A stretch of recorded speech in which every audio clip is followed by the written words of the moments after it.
and welcome to another episode of the Jackals Tackles podcast. I am hosting once again. Thank you for joining me. And I am also joined on the podcast by Ricky. Ricky, we've missed you the past couple of weeks. How are you? How is everything? Yeah, it's been a while, isn't it? Uh, I do apologize. I've been ill, been here, there, and everywhere. So yeah, it's good to be back on the podcast. How are you? How are you getting on? I'm all good. I'm all good. We've lost Henry, obviously, who's been out celebrating the victory that they've had over La Rochelle as a Harlequins fan. So I don't know if we'll ever get him back because the party will never end. Um, but look, let's begin with the Champions Cup. I know there were some shock results from the weekend. What stood out to you in terms of the shock results? There's two that stand out in my mind. Oh, um, Bath, Edinburgh, that one for Really? sure. Well, I expected a better game. Okay, okay. Um, and you see the problem with this competition is that you never know what kind of team they're going to send, and True. it's just Very true. completely devalued like that's what shocked me the most personally was that Leicester is still somehow in the competition after winning one single game. As we spoke about privately before, Ulster did that for 2 seasons, winning one game, and Ulster were shocking those years. Like, do you think I saw a report from I believe it was Will Kelleher saying that the competition will stay the same, Yeah, I did see and that. and it kind of raises the question because we've had this debate before. To get through with one win, what's the point? What is the point? Well, there is no point. I think obviously Leicester have had a bunch of injuries that have been played a big part, Hmm. but I think they themselves would hold their hands up and say they didn't deserve to go through. It just devalues the whole point of a European competition that was once immense, and now it's just all for TV money, unfortunately. Well, we say that they managed to get through as La Rochelle went out, which obviously a two-time recent champion. I did see, and I think it's a very fair comment to an extent. It does depend on the luck of the draw of Mhm. who you're drawn at home against. Like La Rochelle had to travel to Leinster and the Stormers, both URC teams, and it's a fair distance. Now, it's never easy to travel to South Africa and go into the RDS, even though what was Croke Park. Oh, sorry, it was the Aviva, sorry. Going to the Aviva to face Leinster is no easy task. Um, but the thing is, obviously, La Rochelle should have probably won. That's besides the point. But it's still not an easy feat. Whereas you look at other sides who may argue that they got easier draws. I do think this the structure of you've got two English teams, two URC teams, two French teams. Should you not go away to one of each competition?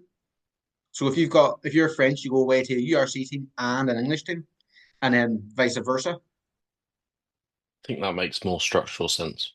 Uh, Yeah, but it's far more deep rooted than that, isn't it? Unfortunately. it is. But let's be honest, teams like I know La Rochelle feel aggrieved. They did deserve to lose the Harlequins. Harlequins came out and played their game, beat them. And to be fair, La Rochelle rested quite a few big names for that game. They still thought it'd be a walkover, which look, Harlequins have had a bad season, but you still have to go out and beat them. La Rochelle haven't let the world of light this season as they're seventh in the top 14. Their strongest team got absolutely pummeled by Toulouse. So where do you go from there? But look, I think maybe another talking point, and we might move on from this to the Six Nations. I worry for Irish rugby. Um, Munster got beat by Cast, which knocked them out of the competition at home in Thomond Park. Does that not strike you as worrying for Irish rugby that three of them are in the Challenge Cup and one's left in the Champions Cup with the history of Munster in the Champions Cup? I mean, yeah, there are serious problems there, and it just goes to the fact that Leinster are the last team in again shows the differing strength between the provinces, doesn't it? It does, but also Leinster are not playing well at the moment. True. They've actually their points scored has been shocking in comparison. I think Winds have scored like 50 more points than them in the competition. Well, Um, sorry, go ahead, go ahead. no, I was just going to say that it, as you said, it's actually more of a widespread problem as opposed to Leinster still being the strong force. Well, do you know what the funny thing is? I do think Leinster will make the final because of the draw they've got. Hmm. Like, I know that on their side of the draw, they'd have to go away to Glasgow, I believe. Um, but Leinster can beat Glasgow. That's the thing. Leinster can beat Leinster. They play Seal Sharks, be an easy enough victory for them. Then they go and play. Who would win the next game? Harlequins. They play Harlequins after that. If it's to go by form, and then they would play Glasgow, I believe. And they've avoided arguably the two best teams in the competition of Toulouse and Bordeaux, who will play each other in the quarterfinal. Like as you said, the competition's flawed. Don't get me wrong, but you kind of need that Bordeaux Toulouse game in the quarterfinal if you get me to get the interest in. But does that not feel like a game that should be fit for the final itself? But As it, should you be fixing the final to have your two best teams? I suppose. Uh, yeah, you can't fix the knockout rounds, of course. Hmm. Um, But you can if you want. yeah, you can if you really want to. But Yeah. uh, no, I think it'd be a massive shame to see one of them go out in the quarterfinals at least. But I suppose it is exciting. Yeah. And like a question and further question on that. Who do you think will make the final? I fully believe Toulouse and Leinster will make it. And the only reason I say that is because Bordeaux, even though they're the best team in Europe, there's a mental block against Toulouse. They've got Yeah, to two finals against them and lost both. One of them quite heavily. I do think that Toulouse have it over them. I mean, I know what you were referring to earlier when you said the two of the shocking games because obviously the 77-7 win over Sale this weekend. I don't know how that slipped my mind, but God, uh, I think what was the try that was like crossfield kick, then a bit of basketball.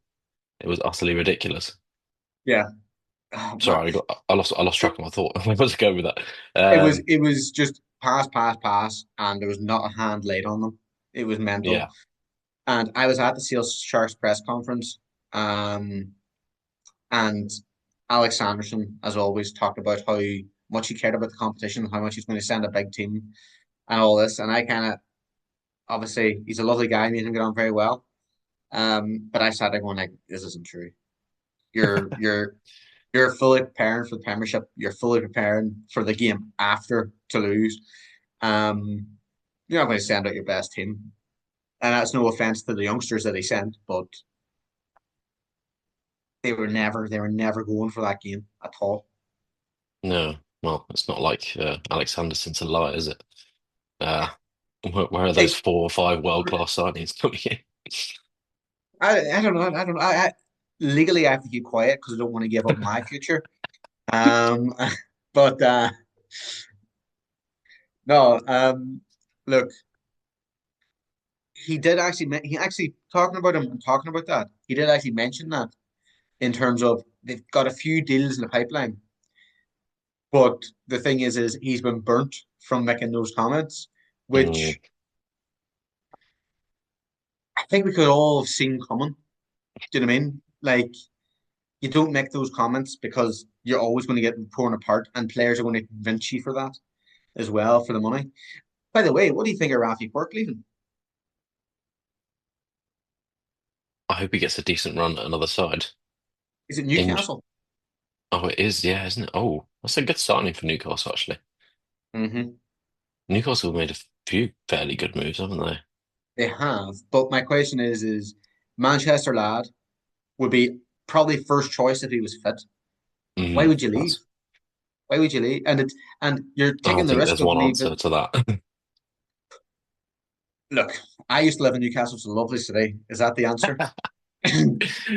No. Is it the bright lights of Kingston Park? It's the wonderful offer of free Red Bull for life, I'd say. I'm more of a Lucozade fan, man, so not for me.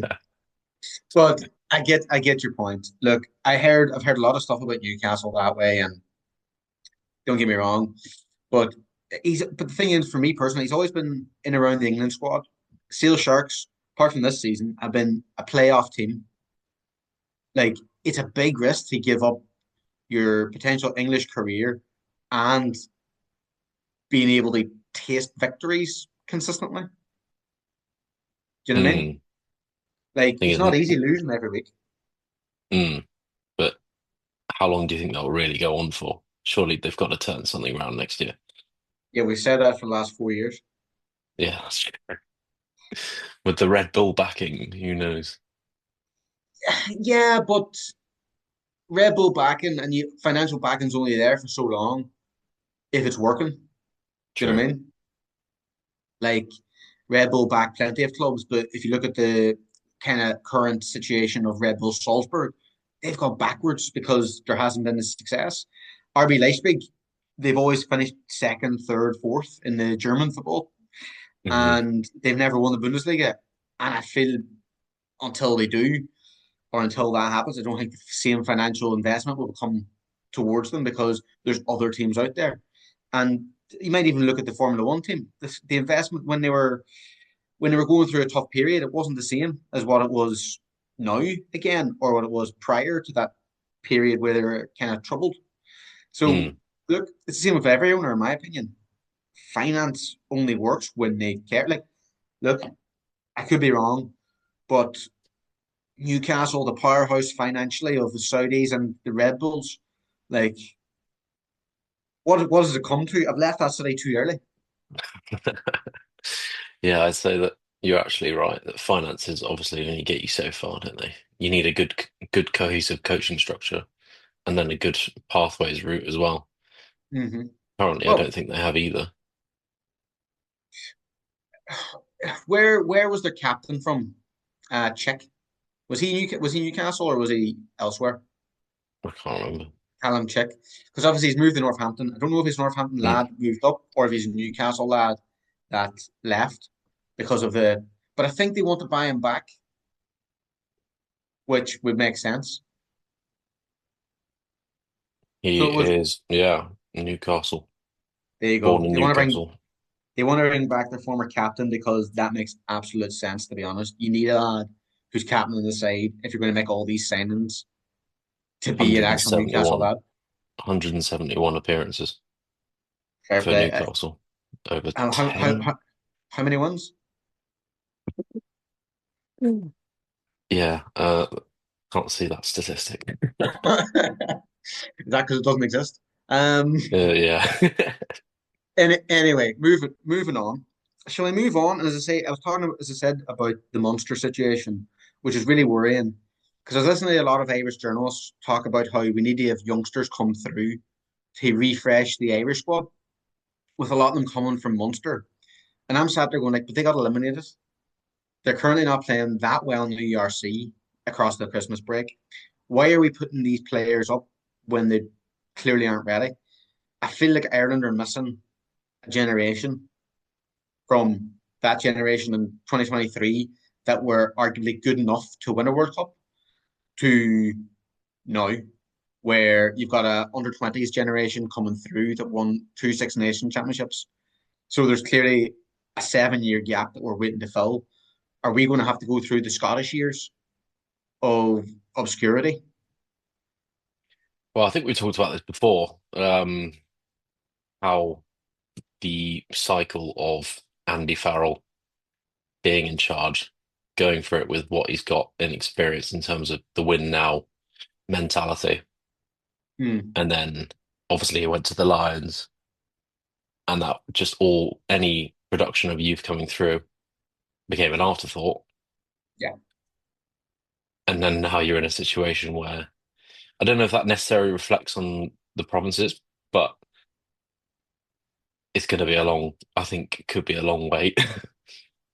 Look, I've been lucky in my lifetime that since I started liking rugby, Ireland have always been good. They've had a dodgy year here or there, 2013, but it's not been a bad run. And you can't get selfish. We've not had the lows of Wales or Italy, and we've not had the highs of the Southern Hemisphere. But look, it's been a good run. And moving on to that, I'm going to ask you this. At present, because they've obviously started naming the squads for the Six Nations, how do you think the Six Nations will pan out? Where do you think everyone will finish? Oh, bias aside, still think England will actually. I think England are in the strongest position right now Why? after what happened over the autumn. I mean, obviously there were games like Argentina, Hmm. which you questioned the resolve of the team. Obviously there were some changes made as well by Borthwick, but I think overall that was a really strong period, and we did show that we could. I wish, as I said before, I wish we played South Africa. That would have been a really good test to see where we go in, Yeah. because obviously Ireland plays South Africa, and I mean I know it was a close scoreline, but wow, I've never seen a more one-sided game. I told you that was them mentally destroying us. That was their game plan. So do you think England will win? I'm guessing you say France second. Mhm. Who are you saying third?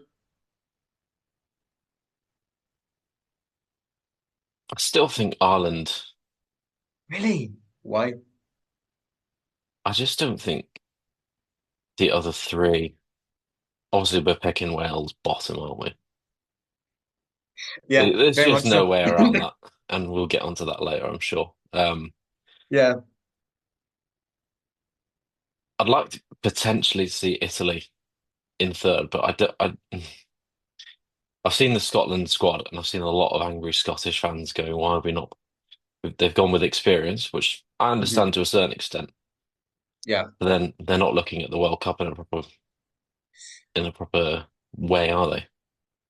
I also personally think that you have to be whenever you're Ireland, whenever you're Scotland, and Italy, you have to think, look, their squad depth isn't as big as England or France, where you can start bringing in young players. Because the other issue is in the Six Nations, and as I've heard so many times about Irish rugby, the Six Nations is what pays for Irish rugby. Ireland need to perform and get results to pay for their systems every year. If Ireland finish fourth or fifth, that takes a huge dent and stops a lot of development at a certain year.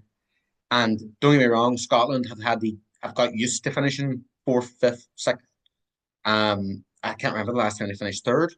Um, unless it was very recently. But the thing is they got used to the financial setup Mhm. where they can produce players at that rate. And that's why Wales, I feel, are struggling so much because they were topping the Six Nations for years, getting that financial income to help. But now they're obviously struggling. Um, so I feel that's a key thing too. Um, like you, I would like to see Italy finish third, but I don't think they have the ability in the backs, like creatively with Garbisi. I think Garbisi slows it down too much. Hmm. Um, so I think Rex might be over the hill now after seeing him at Toulon. Um, I think he's a great defender. I think he's still very good, but he wasn't what he used to be. I think Menoncello is arguably the best centre in the world Mhm. in his position. I think that wingers, they might be struggling a wee bit too. You've got Odogwu, you've got Lina is very good. Don't get me wrong, Mhm. Yeah, if Henry were here, he'd be shouting about that. and you got Kapawatsu, who's decent, but I think he's got issues with the way the game's gone in terms of the high ball. I think Hmm. he's I think he's struggling. I'd agree with that. Um, so I think Italy are there to be got at, but I also think they're dangerous too in the same way. I think they're around that level of Scotland. I don't want to say Ireland's of that level, but they could give Ireland a few problems. They really could. Mm. Or just as a Scotland finished third in 2023. Obviously, that was the year that um, Duhan van der Merwe was ruthless at Twickenham. Okay, so they finished Mm. third once in Once Gregor in a blue moon. Townsend's his 10 year tenure. Do you know what I mean? Like Yeah, anyway, so you've got England, France, Ireland, I went to Ireland. Yeah, then Scotland, Italy, Wales. yeah, I would agree, but I want to put France on top. that's fair. I think game five is going to be, sorry, the final game of the entire tournament is going to be incredible, isn't it? Do you know what? Do you know what might actually help France?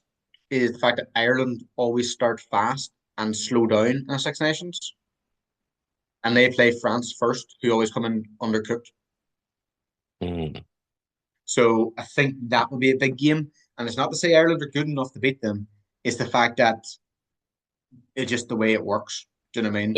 It You are seemingly right. always goes that way. I also feel England warm up later on as well. So as you say, I think France England will be a massive game at the right time. Yeah, I mean, England kick it off with Wales, don't they? So it's not particularly. Uh... It's a tasty one there. But your 100 point drubbing of them last time. Can you make it 200? I mean, I'm going to be there that day. I'm actually doing basically all the Six Nations games. It's going to Fair be play. very fun. Do we want to raise a quick question before we go, which is about the Welsh drama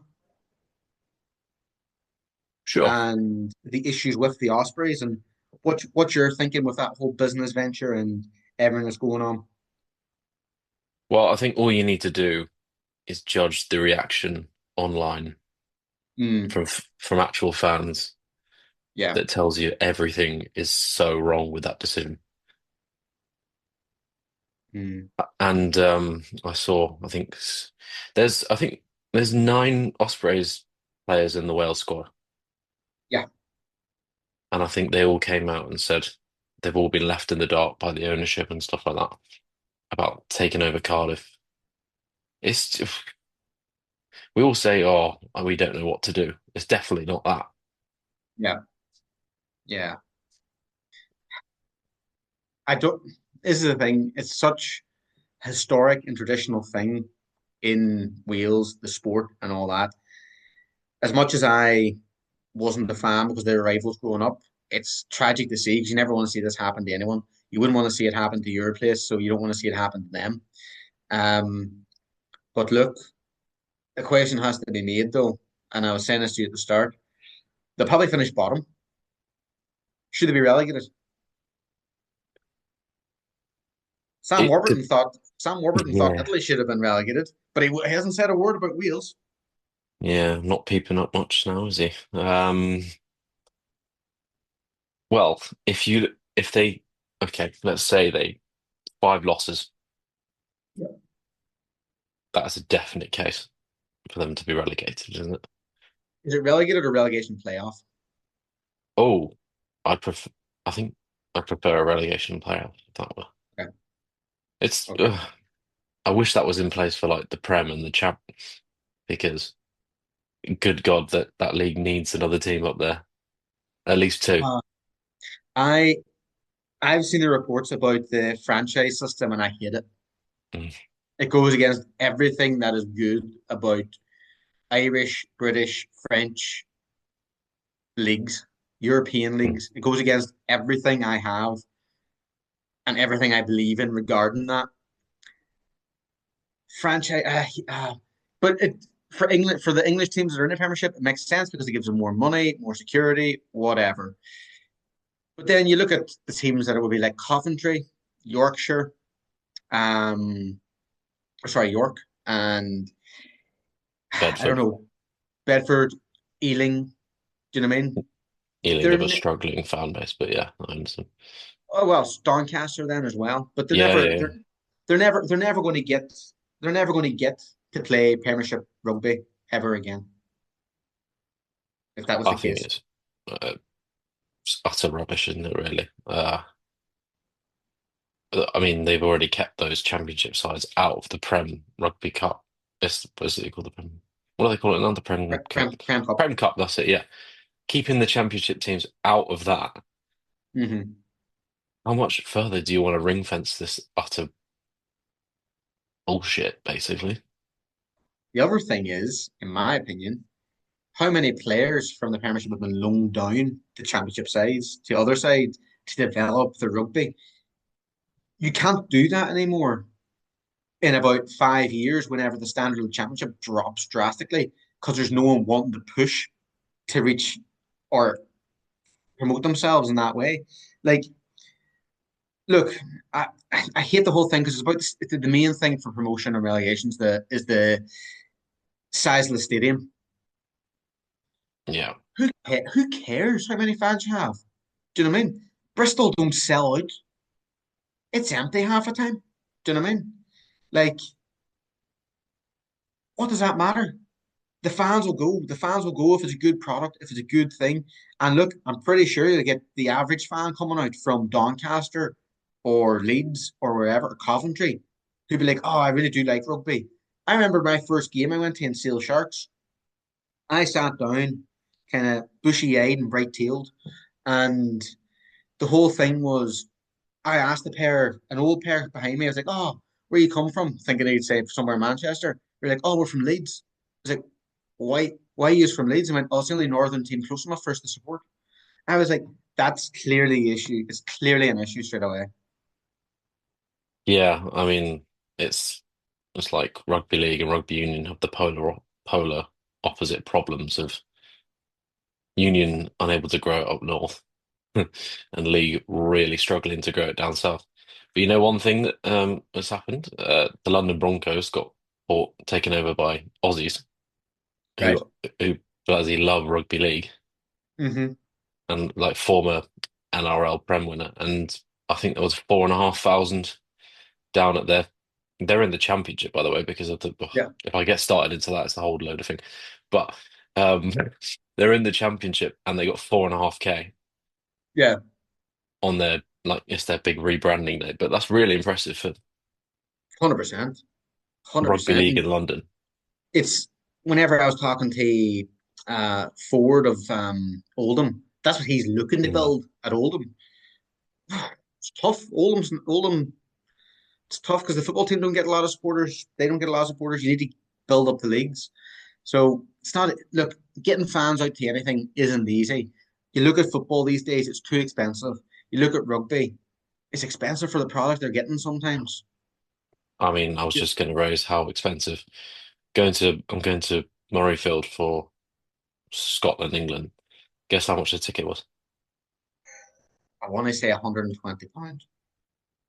It was 150, but yeah, yeah, I know. I cried inside. Um, Oh, that was for a Cat 3 or 2 ticket, I think. But still, not it, not even the it, best. no, there was nothing below 100. I'm fed, or maybe it was like 90 quid for the upper rafters. Hmm. That is ridiculous, isn't it? It is because the other thing is, lad, I can hear by your accent, you're not a native Edinburgh man, no? So you're going to need accommodation and all that as well. hmm It's gonna be. To be fair, I've already yeah, I've paid for it. It's not been fun. It's not been fun. Oh, don't tell me I've not got my accommodation sorted yet for Bilbao. Got tickets for that final. Ooh, very nice. Mm, That should be yeah, hopefully a little bit cheaper. Mhm. I got both finals. Oh, oof. Two tickets, 250 quid. Oh wow. So, um, but the good thing is I live in Barcelona. Lad. I can drive. It's Yeah. fine. Well, how far is the drive? 7 hours. To be fair, it's a 5 hour train up to Edinburgh from London, so Look, the way I looked at it is we're thinking about renting a camper van because the cheapest accommodation for the 2 days was a grand. Oof. Look, we've moved on to apparently pricing of stuff in rugby. Yeah. It has got ridiculous. It has because I think fans want to be able to see things. Like you look at Rome, you look at Italy. Whenever their matches, their stadium's empty half the time. There's quite a few empty Mhm. seats. Like it's the travels that's price. It's not this. It's not the beat Italy when they're down, Mhm. but they haven't been good for years. So they haven't brought out fans. The fans travel and have to pay expensive tickets. What's the incentive to go apart from the A- sun? Absolutely none. You know what I mean? But Yeah. look, we can carry this conversation on next week. Look forward to it. But look, Ricky, it's been an absolute blast having you on. It's been an absolute amazing little conversation into the nuggets of random rugby thoughts this week. And we hope that people enjoy the random thoughts. And look forward to talking to you next week. And thank you very much for listening to everyone who's listened. Thank you.